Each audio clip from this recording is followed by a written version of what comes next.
Mr. Reynolds.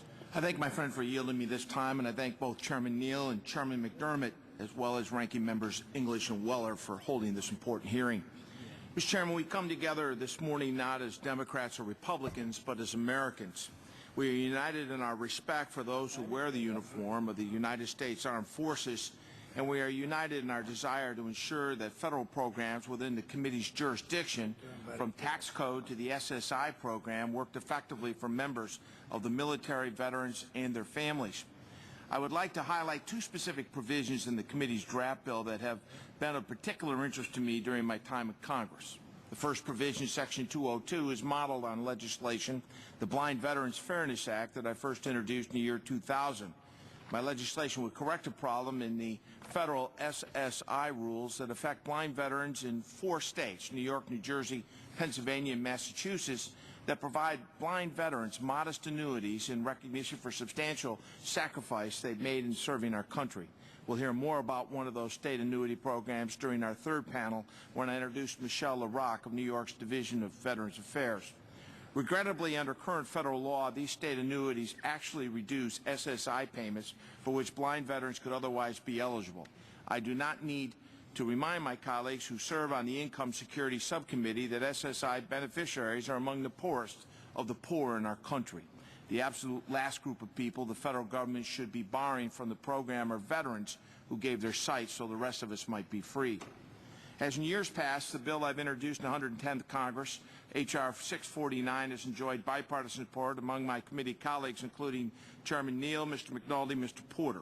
I would also like to thank Chairman Rangel for his co-sponsorship of prior versions of this bill, and I look forward to working closely with him to see these proposed legislation finally is enacted into law. I would ask unanimous consent that a letter from the Blinded Veterans Association endorsing H.R. 649 be entered into the record. Let me turn now to a separate provision in Section 104 of the draft bill, which would permanently allow penalty-free withdrawals from IRA 401ks and other retirement funds for reservists and National Guardsmen called to active duty. As we know, when Guardsmen and Reservists are called up, they often face significant reductions in pay compared to their civilian salaries, putting an economic strain on their families. To lessen this economic hardship, many of them choose to draw down on their retirement funds.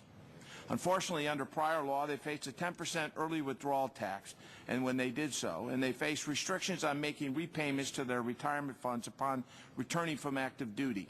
Last year's Pension Protection Act provided relief from the 10% penalty tax and permitted unlimited repayments within 2 years after leaving active duty, but only for Guardsmen or Reservists called to active duty before December 1st, 2007. To ensure this important relief remains available on a permanent basis going forward, I introduced H.R. 867, the Guardsmen and Reservists Tax Fairness Act, on February 7th of this year. This legislation has also attracted a bipartisan group of co-sponsors, as well as endorsements from several leading VSOs. And I ask unanimous consent to make those endorsement letters part of the record as well. In closing, Mr. Chairman, I understand that we will be receiving testimony this morning from one of our colleagues, Mr. Lamson, about a bill he introduced on September 19th, just a few weeks ago, which is essentially identical to H.R. 867.